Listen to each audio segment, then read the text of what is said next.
bonsoir tout le monde. Merci de nous rejoindre sur Enance TV. Très heureux de vous retrouver ce soir pour cette conférence avec Tricia Brett. Bonsoir Tricia, merci d'être avec nous. Bonsoir Anatole, merci d'être là, merci.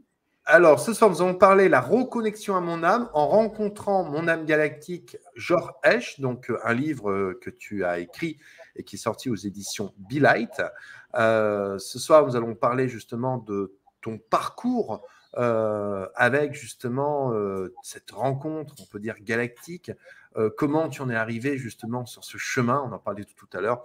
On disait que ces chemins sont très différents et que finalement, ça tombe un peu comme ça, d'un coup, dans notre existence. Il y a des gens qui vont naître avec cela, puis d'autres qui mènent une vie complètement différente, qui n'a rien à voir avec l'univers spirituel, avec l'univers galactique, avec l'univers ésotérique. Et puis un matin, il va se passer un événement qui fait que, ou une nuit, quelque chose, une énergie qui va les transformer à jamais. C'est un petit peu par là que tu es passé, et je trouve ça très intéressant en tous les cas d'explorer avec toi cette aventure. Alors, écoute, Tricia, je vais te laisser te présenter et nous raconter comment tu en es arrivé finalement à là où tu es aujourd'hui. D'accord, Anatole. Je te remercie de ton invitation déjà tout d'abord, et puis merci à tous ceux qui vont regarder l'émission aujourd'hui en replay. Bon, moi, j'ai pas trop l'habitude d'être devant comme ça. C'est plutôt moi qui fais les interviews dans l'autre sens sur ma chaîne YouTube, parce que justement, depuis que je suis un peu dans ce domaine, j'aime questionner, j'aime apprendre, et je reçois beaucoup de personnes qui m'apprennent beaucoup de choses.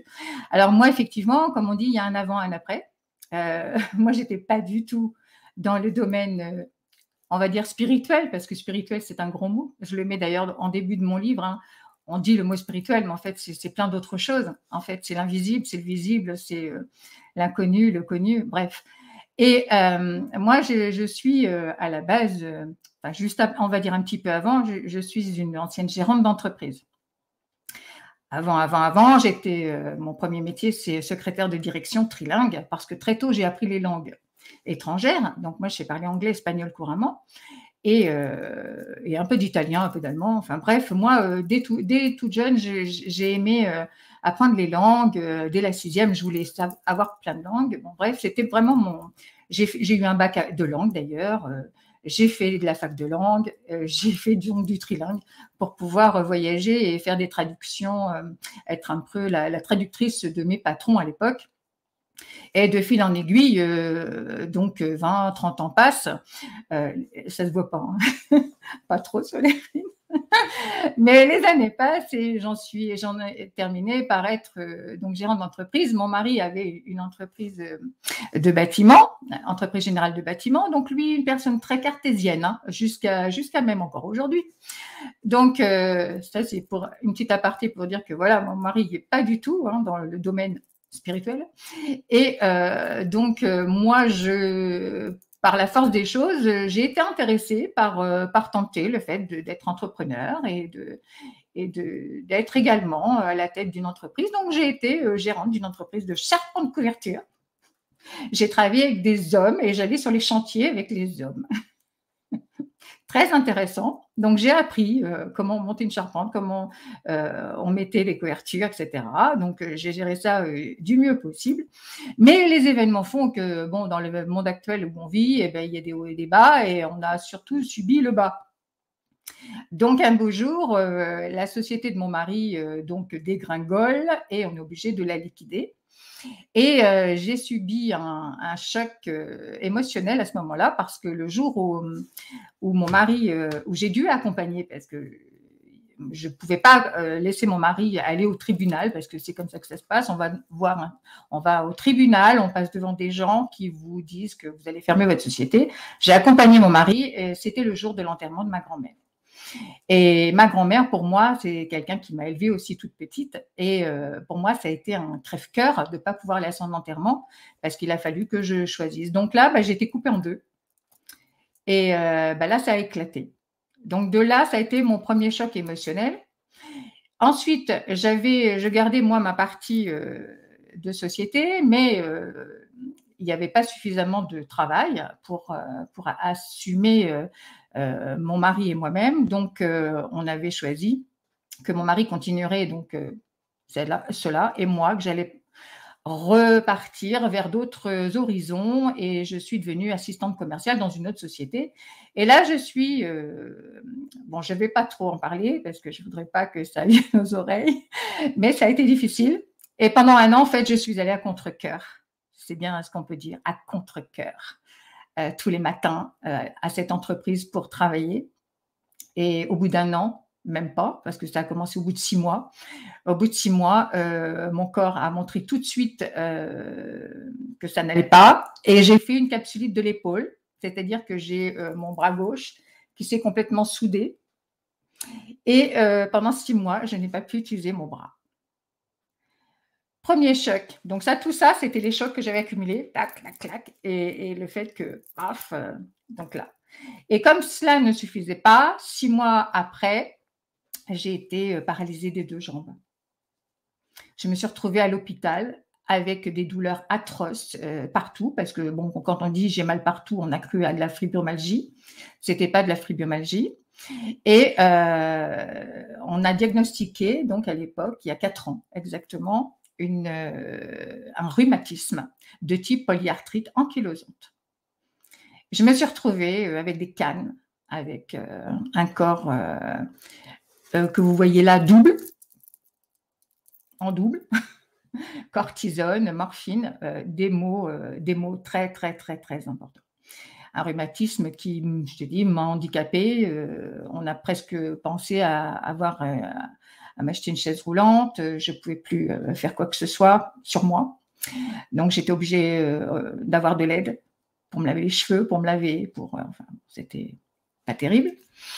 Et un jour, donc là, on en vient au cheminement, tout doucement. On en vient que je me regarde dans la glace un matin et je me dis, c'est pas possible, c'est pas moi. Là, c'est pas moi. Je peux pas, c'est pas moi. Je mourrais intérieurement. Et moi, maintenant, j'ai pu l'analyser comme si c'était, comme on dit, je sais pas si on peut dire ça, j'ai vécu la nuit noire de mon âme. Je suis arrivée, ça a été des moments, j'ai fait 2 ans quand même de traversée, 2 longues années, très difficiles pour moi mentalement, dans mon corps. Et ce matin-là, c'est pas moi, c'est pas possible, je peux pas rester comme ça. Et naturellement, alors là aussi, j'ai appris après que quand on fait des demandes mentalement, quand on est vraiment au bout du bout, on dit non, il faut qu'il se passe quelque chose, il faut vraiment qu'il se passe quelque chose. Alors ça, je l'avais demandé quand j'étais dans cette fameuse entreprise et que j'avais du mal à y aller le matin et en rentrant le soir, je pleurais dans ma voiture. Et j'avais demandé à l'univers de faire quelque chose. Je ne savais pas ce qu'il allait faire. Bon, il a fait ce qu'il a fait. Et oui, c'est pas toujours d'une belle manière très agréable. En fait, ça a été de celle-ci. Voilà, donc elle est faite, elle est passée. Et quand je me suis dit, c'est pas moi, il s'est présenté donc une personne qui est arrivée sur mon chemin comme un miracle. Une praticienne Reiki, qui était la mère, tout simplement, du petit ami de ma fille. Je ne savais pas qu'elle faisait des soins. Comme quoi. Depuis, il n'est plus le petit ami de ma fille. Donc ça, c'est tout petit à petit, on te met les personnes qu'il faut au bon moment. Là, hop. Mais il me dit, pourquoi tu ne vas pas voir maman, elle fait des soins énergétiques, ça te ferait du bien. Oui, pourquoi pas. De toute façon, maintenant, au point où j'en suis, je risque rien, hein, parce que là, franchement, je suis dans un état, c'est bientôt, je vais me jeter par-dessus la fenêtre, c'est même plus la peine, je ne peux plus me regarder. Donc, c'est mort. Donc, je vais voir donc Magali, pour ne pas la citer, si elle me voit dans le replay, je l'embrasse de tout mon cœur. Magali, cette femme qui me reçoit, qui me fait un soin Reiki. Et alors là, ça a été quelque chose d'extraordinaire parce que j'ai eu l'impression, vraiment l'impression qu'il y avait des choses qui tournaient. J'ai ressenti des énergies venir sur moi. Ça a été quelque chose de miraculeux. Bon, une séance, on discute. En plus, elle m'écoute, elle comprend mes douleurs. Elle n'est pas comme le médecin, qui le médecin, au bout d'un moment, dit de toute façon, il faut prendre des médicaments, puis c'est tout, quoi. Voilà, c'est tout ce qu'on sait vous faire. Hein. Bon, il en faut, À un moment donné, il en faut, mais tu peux pas. Tu peux pas continuer toujours comme ça. C'est impossible. Et on n'est pas prévu pour ça, d'ailleurs. Et donc, suite à ça, à ce soin, je ne sais pas pourquoi. Vous pourrez me poser la question 1000 fois, 10 000 fois. J'ai eu envie de faire une hypnose régressive. Parce que j'ai dit, il s'est passé quelque chose, maintenant, il faut que j'aille plus loin. Parce que moi, je suis quelqu'un, j'aime bien savoir les choses. Quand il se passe, bon, comme pour une maladie, hein, on veut savoir d'où ça vient, pourquoi, etc., comment ça progresse, pourquoi ça se fait, etc. Là, moi, je dis, il faut que je sache pourquoi j'en suis arrivée là. Il y a une raison à tout. Il y a une raison à tout. J'avais toujours cette question à l'arrière de moi, dans ma tête. Et tout se met en place, comme d'habitude, dans mon cas en tout cas. Et elle me dit, bah, écoute, moi, j'ai une amie, mais par contre, elle habite à Bayonne, maintenant, elle est descendue et tout. Elle fait de l'hypnose régressive de type quantique. Elle me dit, si tu veux, je lui en parle. Et puis, quand elle vient sur Poitiers, parce que moi, j'habite donc dans les alentours de Poitiers, quand elle vient sur Poitiers voir ses parents, elle vient de faire une hypnose. Et puis, j'ai la personne au téléphone. Elle me dit, bah, ça tombe bien, dans un mois, je viens voir mes parents. Oh, bah, je suis dans un mois. Quelle merveille. Un mois après ma séance Reiki, quand même. Hein. Donc, ça va très, très vite. Là, il y avait un truc, on se demande, tout à coup. Et en plus, elle me dit, bah, écoute, comme tu ne peux pas trop prendre la voiture pour rouler, en plus, je vais venir chez toi, quoi. Ah bah oui, ok, super. Génial. Merci beaucoup. Merci l'univers. Elle vient à la maison. Et là, elle me fait donc une hypnose régressive quantique. Et ça a été un moment, le moment, on va dire, qui a changé toute ma vie. Je dis ça a changé toute ma vie. Alors que, comme tu disais, il y a des personnes qui naissent avec ça, qui entendent des voix, qui voient leurs défunts dès qu'ils sont jeunes, des jeunes médiums, etc. Moi, pas du tout.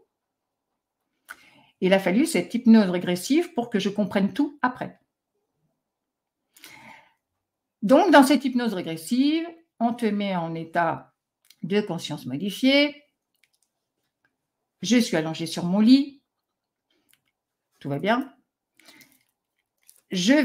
Première chose que l'on me montre, c'est une vie antérieure. On me montre que je suis un homme dans le désert. J'arrive dans un désert. Je suis comme un pèlerin. Je traverse, etc. Et effectivement, moi, je suis une personne qui a fait de l'humanitaire pendant quelques années. Donc, j'ai été à l'étranger. J'ai donc œuvré pour la création d'écoles et de collèges et d'orphelinats pour les enfants. Et ça rappelle un peu en disant, tu vois, en fait, ce que tu as fait aujourd'hui, tu l'as déjà fait juste avant. C'était juste ma vie d'avant. On va au dernier moment de la vie, parce que c'est comme ça dans une hypnose régressive, on va au dernier moment de la vie de cet homme. Je me vois allongée donc dans le lit, je vois ma femme, un garçon, son fils en face, qui lui dit au revoir. Je suis âgée et je dois partir. Donc, parce que je suis âgée, je vais mourir. C'est mon dernier jour. Et je quitte donc la sphère terrestre et je me retrouve en entre-deux-vie. Et en entre-deux-vie, là, ça va très vite. On m'envoie immédiatement dans la galaxie. Et là, je vois un tunnel et je vois comme comme si on voyait plein d'étoiles, tu sais. Et ça va très vite. J'ai l'impression d'être comme une conscience. Ouais, comme si tu étais aspiré dans un tube, en fait. Suis aspirée. Star Wars, là, tu sais. Ouais, voilà, je suis aspirée comme ça. Et ça va vite. Et elle me dit, mais où tu es? Ben, j'y suis. Et j'ai rien. Moi, je ne sais pas ce qui se passe. Hein. Je lui dis ce que je vois. Ce que je vois. C'est comme si c'était réel. Je me vois à travers ça. Et tout à coup, je me vois. Comme si j'étais aspirée, cette impression d'aspirer, et je me retrouve dans un vaisseau. Et là, je suis en attente. On me dit qu'il faut que j'attende. Parce que, alors c'est dans ma tête, hein, on me dit ça, je ne vois personne. On me dit que je suis en attente, il faut que j'attende pour aller, entre guillemets, me nettoyer. Là, tout à coup, je vois une image tout de suite après, parce que je ne vois pas le mouvement. Hein, c'est comme si on mettait une image, une autre image. Deuxième image, je suis dans un tube en verre, je suis debout, je suis l'homme que je viens de quitter, et symboliquement, mais je le vois, hein, on est en train de m'écarter et de m'enlever les cheveux. Et je dis à la thérapeute, mais on est en train de m'enlever les cheveux. On m'enlève les cheveux. Elle me dit, ah, ok. Elle est un petit peu étonnée de son côté. Dire, ma foi, moi, ce que je regarde, c'est pas mieux non plus. J'en reviens pas de mes yeux, quelque part. Et je dis, on m'enlève les cheveux. Et tout d'un coup, c'est vraiment très symbolique. Tu as tout qui disparaît. Et là, apparaît un grand être, très, très, très, très, très grand, tout bleu, avec une tête assez conséquente, très majestueuse. Il est comme ça, très, très majestueux. Je vois ses grands yeux en amande, très bleu profond. Il a une peau qui scintille un peu comme, enfin moi ce que j'exprimerais comme la peau d'un dauphin, tu sais, très, très, très doux, très scintillant. Et je ne vois que la moitié. Je vois que jusqu'à, étonnamment, je vois quand même ses longs bras, le long de son corps. Je vois 3 doigts, comme ça. Et je vois la moitié, c'est tout en lumière en bas. C'est tout lumineux. Et là, il avance et c'est comme si moi, j'avançais, en fait. J'avance, j'ai comme l'impression, alors vous allez me dire, elle est folle. Moi, je me dis, je suis folle. Surtout, ne me croyez pas, hein. Mais je vois ça, moi. Je vois ça. Alors, je me crois pas moi-même en même temps. Parce que je vois sa tête et je me dis, mais c'est moi. Et j'avance. C'est majestueux. Et il avance en flottant. Il ne marche pas. Il avance en flottant. C'est extraordinaire. Et il a un port de tête comme ça, tu sais, il est majestueux. Et il avance et on se retrouve. Enfin, lui se retrouve. Mais moi, je suis lui. Donc, et c'est comme si j'étais spectateur. C'est comme dans le film Avatar, en fait, en final. On voit les deux, tu vois. C'est ça. Je me vois et je suis lui en même temps. Ça fait vraiment très bizarre comme situation. Et je lui explique à la thérapeute, hein, parce qu'elle me pose des questions. Elle me dit, ben, j'avance là. Et en fait, je me retrouve au milieu d'un vaisseau parce que je vois, au milieu d'une grande salle, et je vois une grande vitre qui fait, tu sais, 360 degrés. Et je vois l'extérieur comme ça. Je ne suis pas sur la Terre, en fait. Je suis vraiment dans les vaisseaux. Et en face, donc il y a une grande vitre. Alors là aussi, je pense que c'est symbolique, parce que, enfin symbolique, pas symbolique, c'est comme un hologramme. Je vois tout plein d'autres êtres comme lui de l'autre côté de cette vitre. Tout bien. Et là, il est en train de penser, ah, je vous ai retrouvé ma famille, vous êtes là ma famille. Et là, je pleure. Mais vraiment moi. Je pleure et je pleure et je pleure et je pleure. Et le thérapeute dit, bon, bah, laisse passer l'émotion. Bah, oui, mais pourquoi je pleure, moi? Parce que j'ai encore un petit peu le vélo, là, tu sais, dans la tête qui te dit, mais pourquoi je pleure, moi? Attends.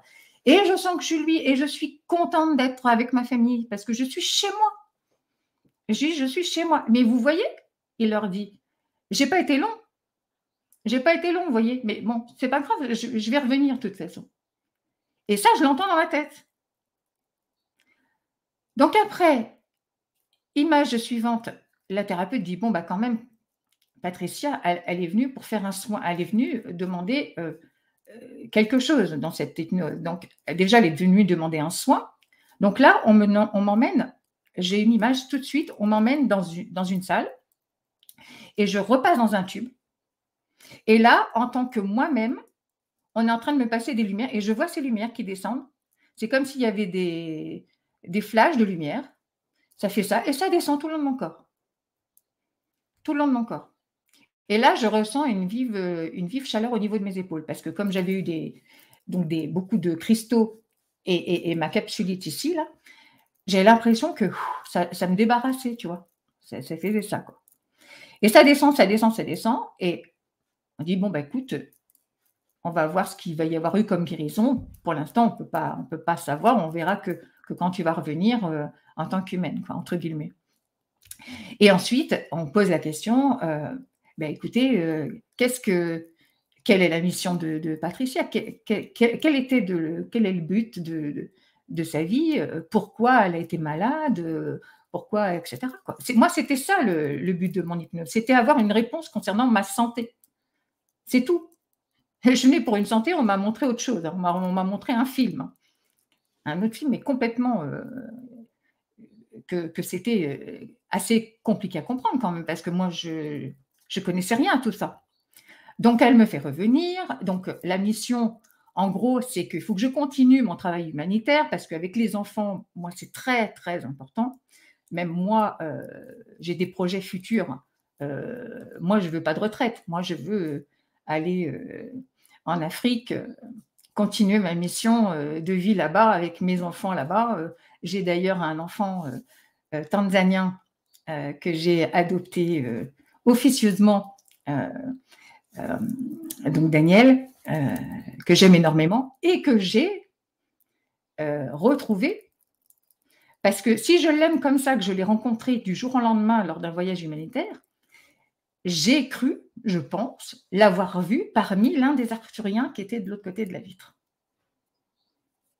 Voilà, ça c'est la compréhension que j'ai après reçue.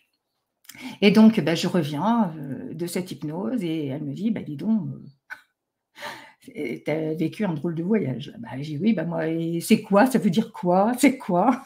Alors, elle ne savait pas trop me dire parce qu'elle n'avait pas eu trop ce genre de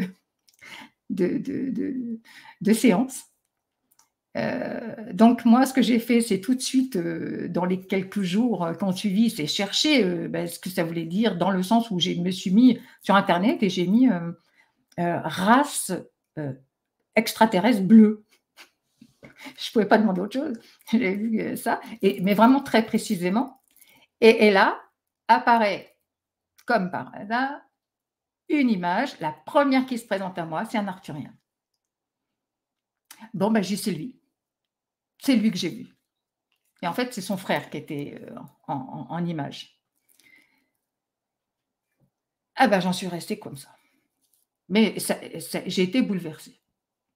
Et là, il y a eu quelque chose, il y a eu des trucs qui sont passés dans ma tête, dans mon corps. Dans ma tête, ça bouillait partout. Hein. J'ai dit, mais qu'est-ce que je vais faire avec ça maintenant, moi? Tu te rends compte? Parce que du coup, ce que j'ai vu, c'est qu'on m'a montré tout simplement que mon être incarné sur la Terre aujourd'hui, c'est un Arthurien. C'est un volontaire. C'est un volontaire qui est venu aider la Terre à ascensionner, à aider, à guérir, parce que ce sont de grands guérisseurs. Comme tu le sais, que tu as fait une belle présentation galactique, j'invite les éditeurs à aller les voir en 2 parties, c'est magnifique. Franchement, merci Anatole. Et cet être-là, il m'a bouleversée.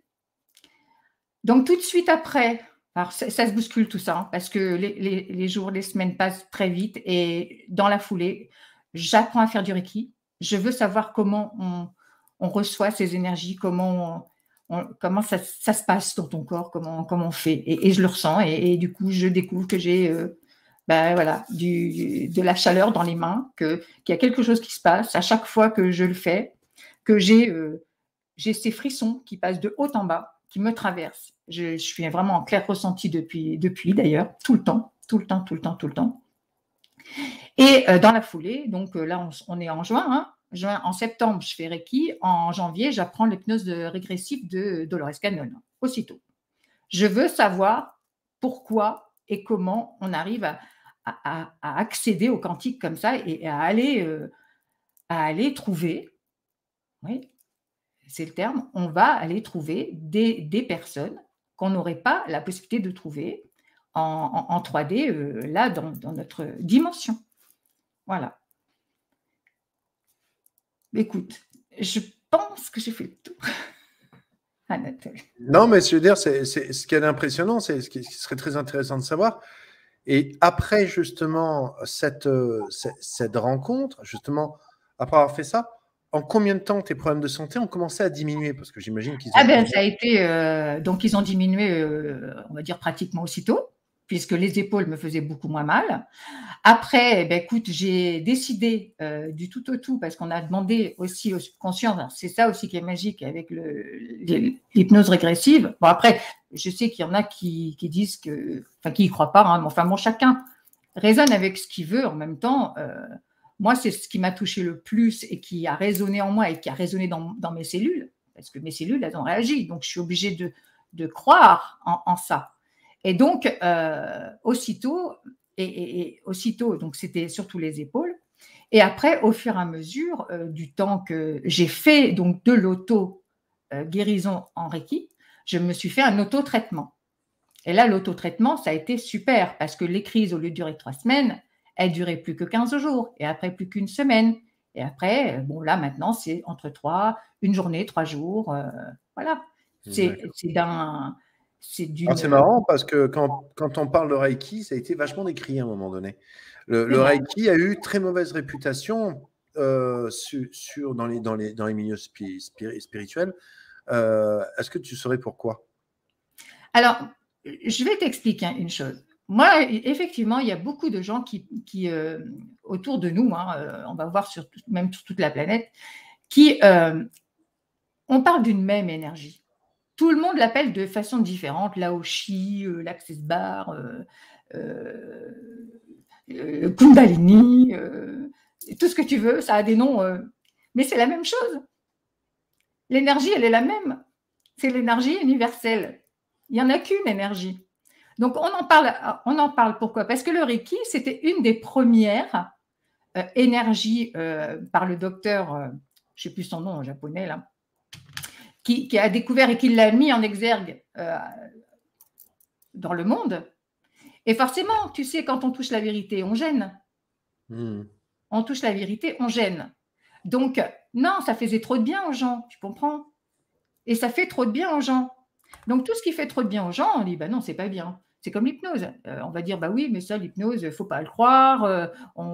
Les gens racontent n'importe quoi. Enfin, en attendant, dans mon cas, moi, je n'étais pas du tout dans la sphère galactique, dans la sphère de spiritualité. Moi, j'étais chef d'entreprise. J'avais autre chose à faire. Je ne connaissais rien de tout ça.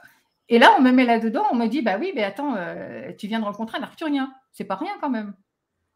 Moi, ce que je trouve fabuleux, c'est que finalement, c'est ça. C'est la vision, parce que toi, j'imagine que avant de voir justement ces êtres, je veux dire, tu n'étais pas quelqu'un qui t'intéressait forcément à la science-fiction, tu n'étais pas quelqu'un qui regardait les Star Wars le soir, tu n'étais pas quelqu'un qui était… C'est ça qui est souvent rigolo dans ce genre de cas, c'est toi, tu étais inconnu à ce genre de choses. Je pense que si même quelqu'un t'avait dit quelques temps avant, tiens, j'ai fait une hypnose, 2 ou 3 mois avant, quelqu'un t'a dit, j'ai fait une hypnose, j'ai vu un extraterrestre, machin, tu aurais toi-même dit, non, mais ça va pas, quoi, tu vois. C'est ça. Exactement, j'aurais dit, mais n'importe quoi. J'ai dit, qu'est-ce que tu vas me raconter? Qu'est-ce que tu me racontes là? C'est n'importe quoi. Encore qu'on voit des films de science-fiction, oui, parce qu'il y a des gens qui ont beaucoup d'imagination. Il y a eu les Star Wars, il y a eu des films comme tu sais, les Goldorak, les machins. Oui, bah, c'est super, c'est sympa, bon, mais sans plus. Bien que j'étais quand même convaincue qu'on n'était pas les seuls sur la Terre. Oui, d'accord, tu n'étais pas non plus fermé à l'idée. J'étais pas du tout fermée au fait qu'il n'existe pas d'autres êtres. Mais en attendant, moi j'ai entendu parler que depuis lors que de martiens, qu'on parlait que des martiens ou des petits hommes verts. C'est tout ce que j'en avais moi en esprit, c'est tout. Ouais. Et on n'était pas encore à l'époque où on créait des films comme Avatar, etc. Oui, c'est vrai. C'est vrai. Aujourd'hui, c'est vrai que puis aujourd'hui, c'est très ouvert sur le sujet, hein, de plus en plus. Aujourd'hui, on vient. Bon, même si ça reste encore fermé en France, mais les gens s'ouvrent de plus en plus au monde galactique. Et justement, comment est-ce que tu as réussi justement à un moment donné, quand tu as fait justement, quand tu as appris le Reiki par toi-même, est-ce que tu as réussi à être en connexion justement avec cet être? Avoir une connexion, si tu veux, continue avec lui, et finalement, quel est son rôle aujourd'hui dans ta vie? Est-ce que c'est des messages qu'il va venir donner pour l'humanité, ou est-ce que c'est plus axé pour une seule personne? Comment se traduisent ces messages? Non, justement, voilà, quand j'ai fait donc ces jours, parce que tu dois faire 21 jours d'auto-traitement sur toi. Donc, tous les jours, tu es en introspection, tu es en retour sur toi-même. Donc là, c'est vraiment un recentrage complet, un réalignement. Et en plus, bon, ça t'aide à guérir tes cellules. Donc ça, c'est top, top, top. Moi, je valide à 300% hein, de faire du Reiki. Et pendant que tu es dans ce silence, c'est dans ce silence que tout arrive, justement. Et quand moi, j'étais là-dedans, j'ai commencé à me dire, mais attends, si tu existes vraiment, je t'ai vu, tu dois t'appeler avec un nom, quoi. Enfin, on doit t'appeler, tu dois avoir un nom. Et puis, je me posais la question à chaque fois. Tu sais, avant que je commence, je dis, bon, ben, j'espère que j'aurai une réponse. J'espère que tu me diras comment tu t'appelles. Et un jour, c'était, je crois, le 17e jour de mes soins. Juste avant que, même pas, j'ai eu le temps de poser la question. Donc, j'étais en méditation profonde. Et là, j'ai entendu Jaurès, 3 fois. Des sons, des résonances, tu sais, Jaurès. Alors, je l'ai interprété comme ça, Jaurès. Rien à voir avec Jean Jaurès, quand même, on est bien d'accord. Hein. Non, rien à voir. Jaurès. C'était pour moi, je l'écrivais J-O-R-E-S. Enfin, le son, c'était ça, Jaurès. 3 sons, 3 fois. Alors, j'ai entendu ça. J'ai dit, OK, bon, ben, c'est la réponse. C'est ça, d'accord. Et en fait, j'ai pu convertir vraiment, savoir quel était son nom, son vrai nom, parce que quand tu entends juste comme ça pour une première fois, tu sais, c'est pas. Moi, je sais pas, hein, ça faisait pas longtemps que je méditais. Tu penses, au mois de septembre, ça faisait 2 mois que j'étais dans cet état d'esprit. Donc, voilà, je ne comprenais pas tout ça. Donc, en réalité, quand j'ai commencé à entendre et à ressentir, parce qu'en fait, je ressentais comme une force. Il y avait, ça me soulevait, quoi. Ça m'illuminait, comme ça. Et je me disais, mais waouh, quelle force, Et là, j'ai été émerveillée. Ça me réconfortait en plus dans ma santé, parce que moi, ça m'a beaucoup, beaucoup aidée. Et là, un mois après, non, c'était 1 an après. Non, je te dis des bêtises, 2 mois après, ouais, parce que ça arrivait pratiquement en même temps. 2 mois après, parce que c'était septembre, j'ai appris le Reiki. En octobre, il y a eu la sortie du livre de David Rousseau. Et David Rousseau, eh ben moi, j'ai acheté son livre parce qu'il parlait des galactiques. Alors, je sais quoi, les galactiques? Bon, ben, ça va m'intéresser, ça encore. Allez, parce qu'on me montrait plein de choses à acheter, plein de trucs, plein de livres, plein de documentaires à regarder, tout ça. Je dis, oh là là, mais moi, je vais apprendre plein de choses là-dedans et tout. J'étais comme un petit enfant, tu sais, avec tous ses jouets. Et heureuse tout plein comme à Noël. Il fallait que je touche à tout. Et je reçois ce livre, et en lisant le livre, à un moment donné, il parle donc de sa famille galactique centrée sur le Soleil central, d'où il y a un être qui s'appelle Keiter. Et là, ça fait flash dans ma tête. C'est bizarre. Et le nom de Joresh m'est apparu en Jor-Esh. Ça a été parce que moi, je ne savais pas l'interpréter avant. Donc là, il m'a fallu qu'on me montre quelque chose en me disant, bah, tu sais, en fait, on parle comme ça, entre guillemets, c'est notre langage. Et là, du coup, bah, ça a été Jor-Esh. J-O-R'_E-S-H. Voilà, c'est apparu. En image, tac, Jor-Esh. Bon, ben, j'ai OK. Ça y est, je sais. Et de là, bah, je n'ai pas pu retenir tout cet enthousiasme, parce que ça m'a enthousiasmé, ça m'a apporté beaucoup. Et j'ai dit, mais si moi, ça m'apporte beaucoup au niveau de ma santé, au niveau de mon moral, au niveau de ma nouvelle vision de vie, pourquoi je n'aiderais pas les autres? Pourquoi ça a été un élan? Pourquoi je n'aiderais pas les autres à peut-être reconnaître des signes qu'ils n'avaient pas pu reconnaître? Parce que ce n'est pas évident quand même. Et donc, j'ai commencé à écrire. Là, j'ai commencé à écrire mon histoire, tout simplement, parce que moi, je ne suis pas écrivain non plus. J'ai commencé à écrire mon histoire, telle qu'elle s'est déroulée, avec tout ce que j'ai appris au fur et à mesure, comment on apprend à s'aimer soi-même, parce que c'est vrai que au bout d'un moment, à force de ne pas s'occuper de soi, d'être dans la roue de la vie de tous les jours, dans le travail commercial, dans le travail de la vente, des sociétés, tout ça, on est bousculé, on ne prend plus soin de soi, on ne pense plus à soi, on ne pense plus aux autres comme il faudrait. On s'oublie complètement, on oublie les autres et on devient fou, quoi, en fait. Hein. C'est un monde de fou. Enfin, bref. Donc, je suis sortie de tout ça. J'ai écrit comment ça s'est passé.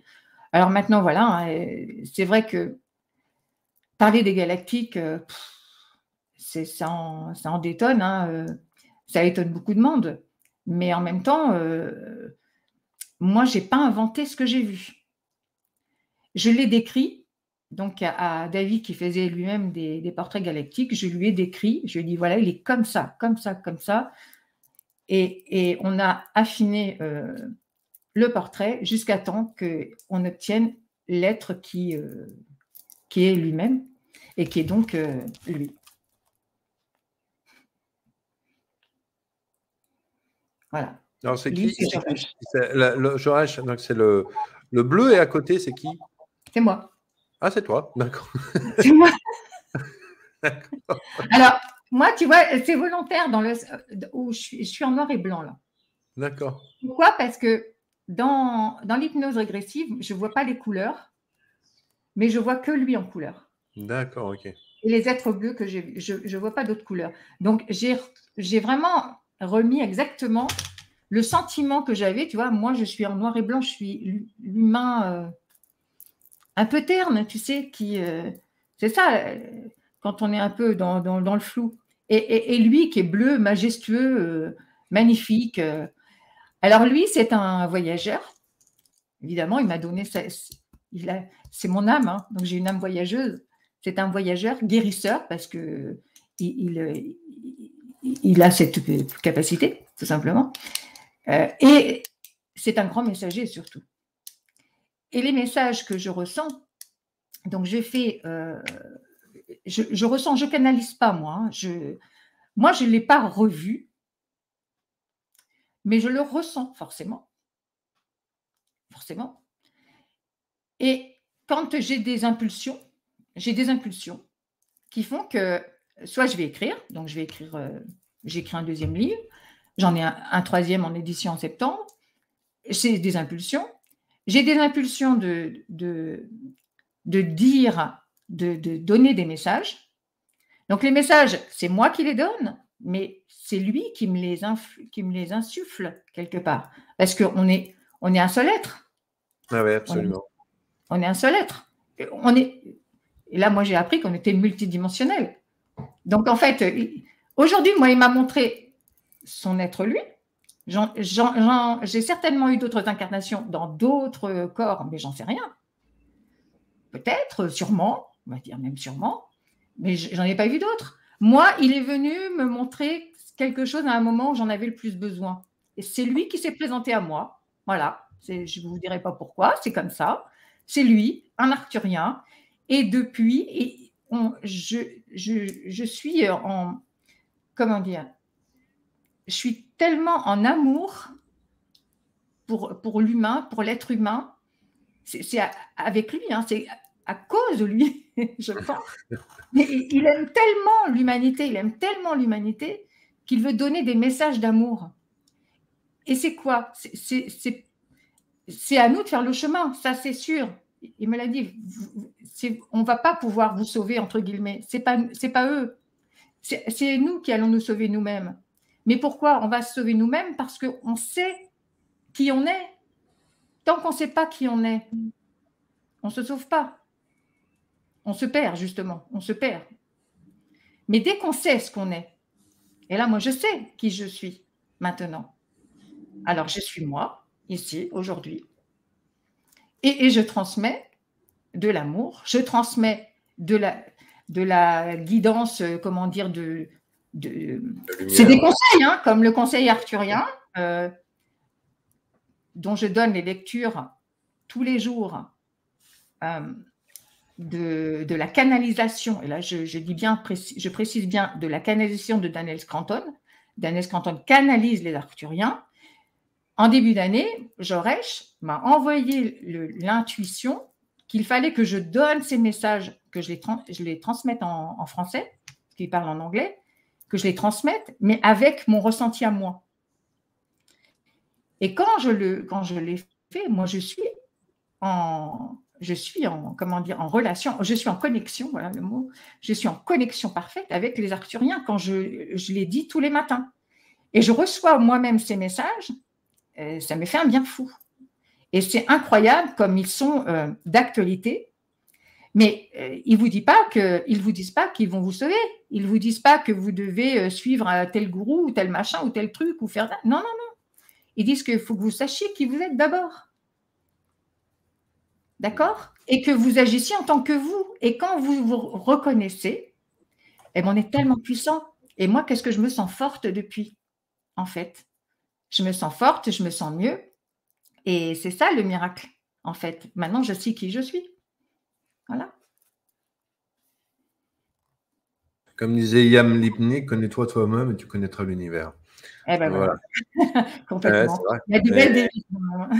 Ouais, et c'est vrai que c'est très juste parce que finalement, c'est important que les choses passent par soi, que je retrouve beaucoup de ce que tu dis, moi, dans ce que j'ai pu capter aussi des mondes galactiques, que j'ai pu. C'est pas une canalisation en soi, comme certains vont vraiment entendre une voix dans la tête. Moi, j'entends pas de voix, mais si tu veux, c'est comme toi, c'est un souffle, un truc où à un moment donné, il faut que j'écrive. À un moment donné, il faut que j'y aille. À un moment donné, voilà, et quand j'ai fait, par exemple, cette deuxième conférence, présentation, elle a été envoyée. La première a mis plus de temps parce que c'était nouveau, mais la deuxième, très rapide. La troisième, je n'ai même pas commencé, mais je sais que ça viendra quand je vais m'y mettre. Mais c'est ça, Anatole, tu ne vas pas me dire, tu ne peux pas l'inventer, ça. Tu non, l'inventes pas. Ça, c'est pas possible. C'est tellement fort. Et puis, ça vient naturellement. Tu vois, pouf, comme ça. C'est ça, tu n'es pas là en train de galérer, en dire, ah bah non, ah bah. Tu n'es pas là en train d'effacer la phrase en disant attends, je vais mettre ça. Ah non, c'est pas. Tu sais, comme tu peux voir des fois des écrivains dans les films qui sont là. Non, ils raturent, non, tu ratures pas. Ça vient tout seul. Ça vient tout seul. Tu dis, mais attends, mais d'où je sors ça, quoi? Tu te poses la question, mais c'est pas moi, quoi, quelquefois, tu vois? C'est vrai. Comment l'a pris ton entourage? Parce que bon, tu étais dans un état physiquement où tu n'étais vraiment pas bien. Je pense qu'ils devaient s'inquiéter. Comment ils ont pris, eux, tu parlais justement de ton mari qui est très cartésien et c'est intéressant.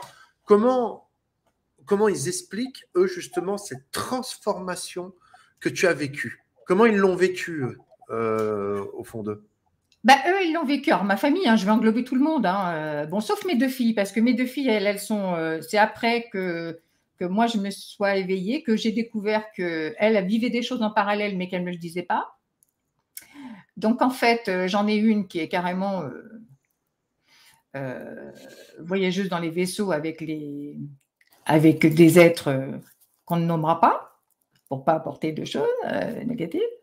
Bref, et la deuxième, carrément, on est en réception de sons de défunts, en relation avec les défunts, qui accompagnent les défunts.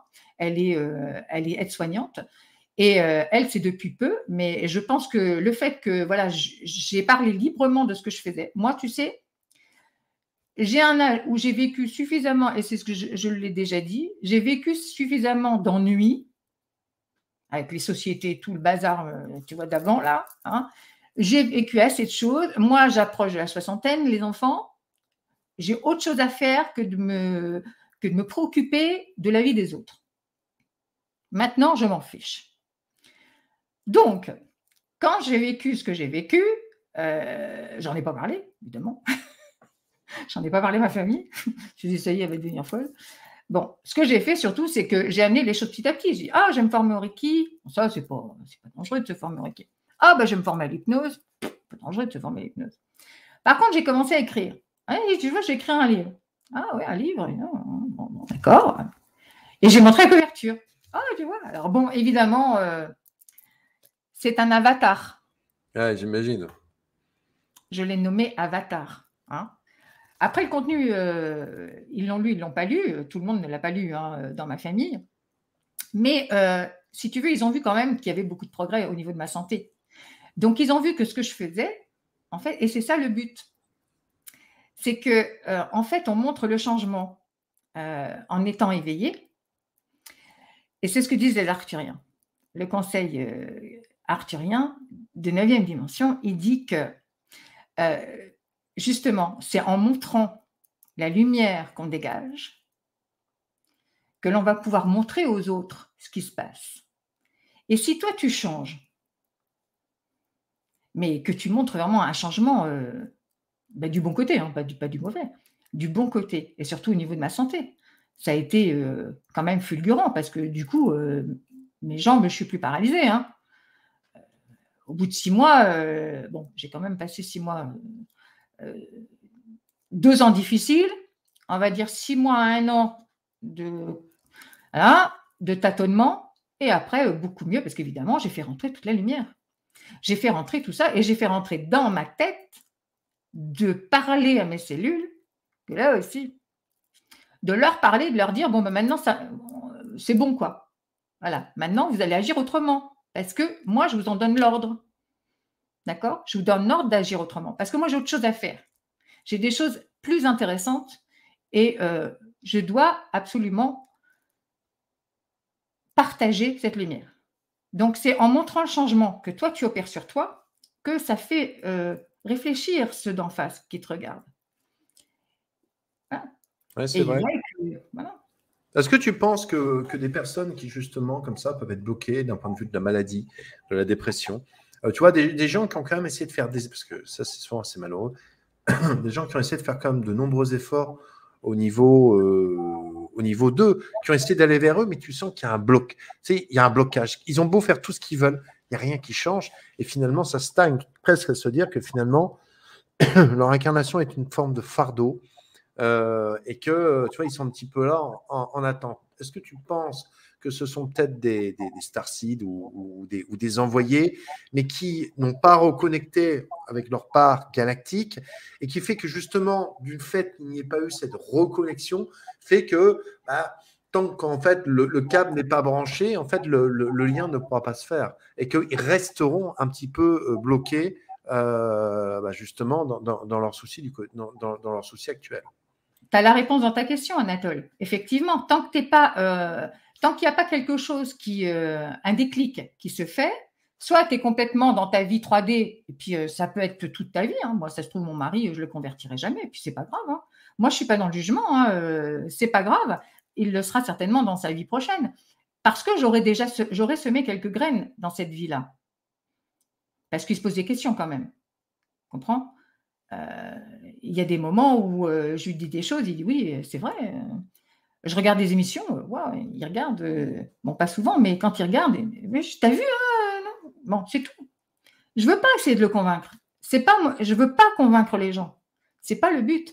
Mais le fait est que, en montrant ce que toi tu vis, justement, ces personnes-là, soit elles vont complètement rester en 3D, puis c'est peut-être leur mission, tout simplement. C'est ce qu'on apprend aussi en hypnose régressive, tu vois. C'est peut-être de savoir que ça va être ta mission, tu vas jusqu'au bout de ta vie, ça sera comme ça. Ou alors, tu vas vivre un moment, il y a des moments chocs, des déclics qui font qu'à un moment donné, de toute façon, tu as une programmation, parce qu'on a eu des programmations, qui font que tu as une programmation qui dit à tel moment, paf, ça va s'enclencher. Ça va se connecter. Et moi, quand je fais le film à l'envers, je me dis, mais tout a été mis bout à bout, tu comprends? Les gens sont présentés, les personnes dont j'ai eu besoin sont présentées au moment voulu, opportun, pour que tout s'opère. Et aujourd'hui, je ne peux pas revenir en arrière, c'est impossible. Mais c'est impossible. Tu vois, est-ce qu'on ne pourrait peut-être pas imaginer non plus qu'on parle justement tu parles de ton mari mais est-ce que finalement ton mari ne serait pas non plus, on ne le sait pas, est-ce que c'est pas un grand galactique qui justement est venu sur Terre, si tu veux, jouer ce rôle, si tu veux, ou actuellement il n'a pas, peut-être qu'il ne connectera justement jamais à cette conscience galactique, mais parce qu'il a ce rôle aussi, tu vois, peut-être d'être plus dans l'ancrage, et ce qui fait que finalement, quand tu es avec quelqu'un qui connecte à tout cela, mais c'est vrai qu'on en parlait en amont, on disait qu'il y a beaucoup de gens qui sont connectés. Le danger pour moi de tout ce qui est galactique, c'est qu'on peut être connecté à cela, et si on n'a pas une forme d'ancrage dans notre propre vie, on peut très vite partir et se déconnecter du monde physique. Donc, est-ce que, tu vois, je me suis posé la question, des fois on rencontre des gens qui sont des gens bien, mais qui n'ont pas ces notions-là. Est-ce que ça fait pourtant d'eux des ignares, des ignorants, des gens qui n'ont pas de conscience? Pas du tout.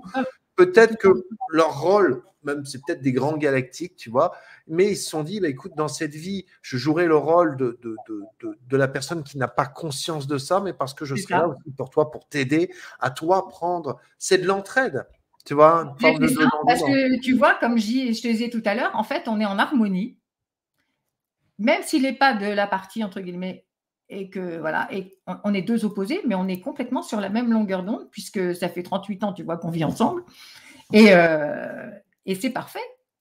Il y a un équilibre. Donc, comme tu dis, s'il n'y avait pas cet équilibre, que je serais peut-être trop perché. Et lui, et comme tu dis, sa mission d'incarnation, puisqu'on l'a choisi avant de s'incarner, c'était peut-être de dire, bah, moi, je suis, alors, quel qu'il soit, il est peut-être une starseed, il est peut-être un être galactique, il s'est dit, moi, ma mission, ça va être d'être ça, d'être lui, et d'être pas du tout connecté. Parce que j'ai la mission de, d'ancrer un petit peu la Mistricia qui voilà, elle va être trop sortie dans les étoiles. Mais Eh, bon, j'y suis pas trop en même temps. Hein. non, non, non, mais Et, je parlais en règle générale, si tu veux. c'est un terme général, voilà. Moi, ce que je trouve très intéressant, c'est très intéressant quand on parle justement aussi de médiumnité, tu vois, finalement de défunts, comme tu parlais tout à l'heure, et tu parles aussi de galactique. Parce que souvent on a le droit de se poser la question, mais alors, comment le galactique acturien, pardon, dans ton cas, va avoir c'est presque hallucinant de savoir, si tu veux, et ça pourrait presque même donner mal à la tête, ce que je vais vous dire, c'est que avant de s'incarner, je vais prendre le cas de ton mari et de tes filles. C'est-à-dire que, imaginons qu'elles ne sont pas du tout des galactiques, que c'était des âmes en attente d'incarnation. Ça veut dire que les Arthuriens seraient en contact finalement avec bah, le monde de l'au-delà humain, tu vois, et qui peuvent créer des vies comme ça. Ça fait mal à la tête quand on y Ah, pense. ça fait Parce mal que à la tête, hein. si on prend le Et, côté justement, je suis un envoyé, ça veut dire que dans votre propre famille, vous êtes un envoyé, comme disait un petit peu, je vous envoie comme des brebis au milieu des loups. ouais. Nous sommes souvent, c'est pas pour dire que nous sommes des élus et des gens que merveilleux, mais toujours est-il que on a bien souvent, on le remarque, une conscience. Vous avez souvent une conscience au milieu de personnes, de membres de votre famille qui n'en ont pas. Donc, si ces personnes n'en ont vraiment pas, et pour certains qui vont les faire du mal, pour des personnes qui ont une conscience quand même très basse, on est en droit de s'imaginer, attends, moi je suis un starseed qui a été envoyé là, et je me retrouve au milieu de gens qui ont des... Alors c'est presque, des fois, je me suis souvent même des fois posé la question, ça pousse loin, hein, C'est poser. vrai, c'est vrai. Si finalement on n'était pas, tu vois, un peu, tu vois, quand tu prends le film Matrix, tu Ouais, t'aperçois que quand il se connecte, il est dans un programme, mais ça n'existe pas. c'est Et que ça. finalement, tous les gens qui sont créés autour de lui sont des programmes. Ça Mm, n'existe pas. Ça pousse loin, attention, dans ma réflexion, et je ne dis pas que c'est la réalité. Mais mm. on serait des fois en droit de se poser la question, est-ce que nous ne sommes pas finalement que l'au-delà, tel qu'on l'entend, l'au-delà, bah, finalement, on en sait aujourd'hui, on n'en saurait que très peu de choses, puisque ce que les Oh, oui. médiums auraient capté de cela, c'est peut-être des brides de programme, c'est peut-être des choses, on ne sait pas. Et puis, en fait, ceux qui font se retrouver, tu vois, qui font se retrouver dans le cœur, sont Mm, des, entre guillemets, des avatars branchés qui vivent dans un mm, programme. On est tous dans le même mm. programme, mais en fait, au moment de la mort, le programme s'arrête. En fait, on Oui, c'est un ils programme. sortent. Hein. Mm. Voilà, c'est pour ça que le film Matrix est souvent, des fois quand j'y pense, je trouve très déstabilisant parce que ça ne serait pas impossible. Ça C'est serait une pas certaine impossible. forme de réalité par rapport à notre vie actuelle. Mais quelle est la réalité? Voilà, Hein? quelle est C'est la une question. réalité? Quelle est la réalité? Est-ce que c'est celle-ci? Est-ce que c'est celle du dessus? Est-ce que c'est celle du dessous? On ne sait pas. On ne sait pas parce qu'on est dedans. On est dans toutes les réalités en même temps. C'est Tu vois? ça. Alors, On est, voilà. attention, hein, ce que je dis, ça peut sembler très perché, comment dire, c'est une idée que en ce moment, je me pose souvent la question. Mais Mais de ce que tu parlais, justement, de ces personnes qui sont, entre guillemets, connectées à des avatars galactiques et qui sont sur Terre, ça, c'est quelque chose, oui, que je pense que c'est vrai, ouais. C'est vrai, c'est vraiment quelque chose qu'on ressent pour toutes les personnes justement qui ont ces connexions avec les galactiques, on ressent cela.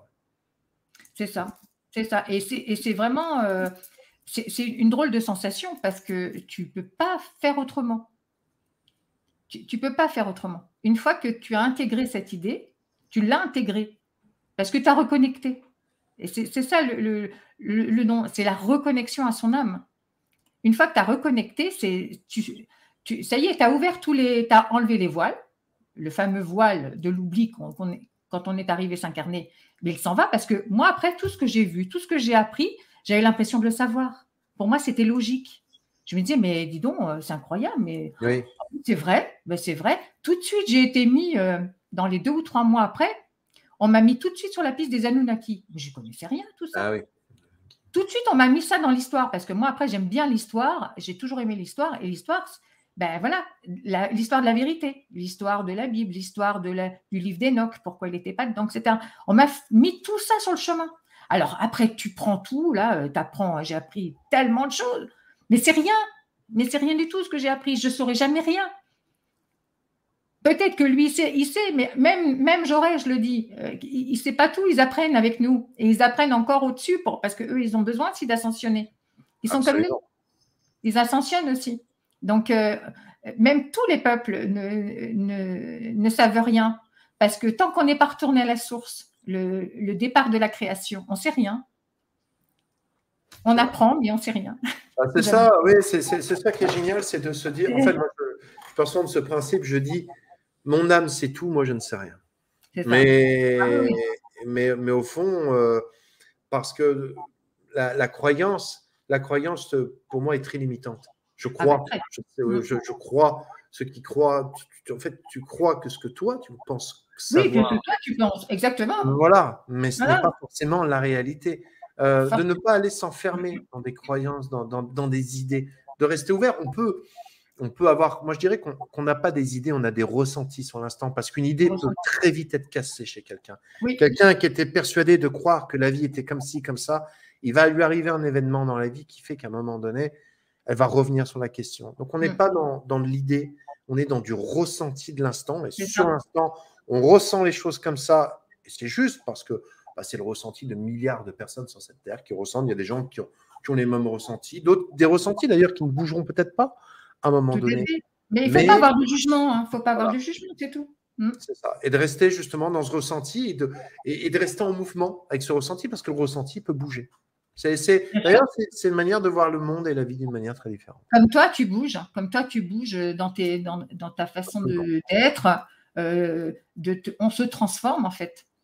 On se transforme soi-même. Et plus on s'ouvre, et plus on se transforme. Et plus aujourd'hui, tu vois, j'ai l'impression de... Je ne vais pas dire que tout m'importe, mais c'est presque ça. Parce que je me dis, de toute façon, quoi qu'il arrive, on va là où on doit aller. Donc... c'est vrai, c'est exactement ça. Je ne prends plus rien au premier degré, puisque de toute façon, voilà, c'est noté, ça a été conscientisé par mon âme à son incarnation. Elle a dit, tu vivras ça, ça, ça, ça, ça. Chaque événement de ta vie est déjà, entre guillemets, programmé. Donc, tu dis, bon, tu peux effectivement utiliser ton libre arbitre, mais bon, qu'est-ce que veut dire le libre arbitre dans tout ça quand tu sais que de toute façon, tu vas inexorablement retourner Le libre arbitre, c'est un grand sujet de conversation. C'est un grand mot. Que j'ai, moi, souvent avec Émilie. C'est un sujet qui revient souvent sur la table parce qu'elle me donne des arguments. Souvent, je dis, ouais, c'est vrai, t'as pas tort. Puis moi, des fois, je lui dis des trucs, elle me dit, ah ouais, bah ouais, finalement, t'as pas tort. Donc, c'est un sujet qui, oui, qui demanderait, comme mes Lublin, à méditer. Exactement, on méditera là-dessus. Ah oui. Voilà. Bah, écoute, merci beaucoup, Tricia, pour ton expérience, pour nous apporter finalement une autre vision qui certainement parlera à beaucoup de personnes, parce que beaucoup de personnes comme toi vivent des choses et peut-être, tu vois, c'est un message d'espoir aussi de dire, oui, moi j'étais comme tout le monde, je vivais une vie quelque part très 3D, j'avais ici. Là, il m'arrive ça, il va se passer ci, paf, tu vois. Donc, ça montre bien que tout est possible et qu'il ne faut pas rester justement dans ces croyances et ces grands messages d'espoir. Où est-ce qu'on peut complètement. retrouver ton livre, du coup, Tricia? Ces livres que tu fais, on les retrouve où? Alors, on les retrouve chez Bilight Édition directement, hein, sur leur site. C'est une maison d'édition avec donc Malou Panchèvre qui s'occupe de tout ça. Malou, c'est la traductrice de tous les livres de Dolores Cannon en France. Elle est actuellement en train de faire le 5e et je crois qu'elle va en faire un sur les Esséniens également, qui risque d'être très intéressant. Donc, c'est vrai que moi aussi, quand j'ai envoyé mon manuscrit, j'ai choisi par rapport au nom des éditeurs parce que Be Light, pour moi, c'était vraiment une résonance parfaite parce que c'était être la lumière. Eh oui, Be Light. Donc, soyez la Be Light. lumière. Et c'est ce que Soyez je la voulais. lumière. Soyez la Oui, lumière, soyez vous-même. Malou, que j'embrasse bien fort. Moi Merci aussi, je beaucoup, l'embrasse. Tricia. Merci beaucoup. Merci à vous tous Merci. d'avoir suivi ce Merci à toi, soir. Nathalie. Merci. Vous Merci pouvez infiniment. retrouver demain 2 conférences. Pardon. La première à 14h30 avec Fatima Bouziane pour une conférence justement sur l'hypnose régressive spirituelle et médiumnité. Magnifique. Et le soir, vous pourrez découvrir, j'ai envie de dire plutôt, Caroline Schneider pour une conférence, le quotidien des défunts dans l'au-delà. Que vivent les défunts dans l'au-delà?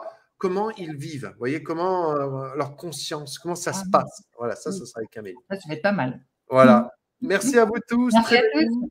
Je vous embrasse. Merci, je vous embrasse tous.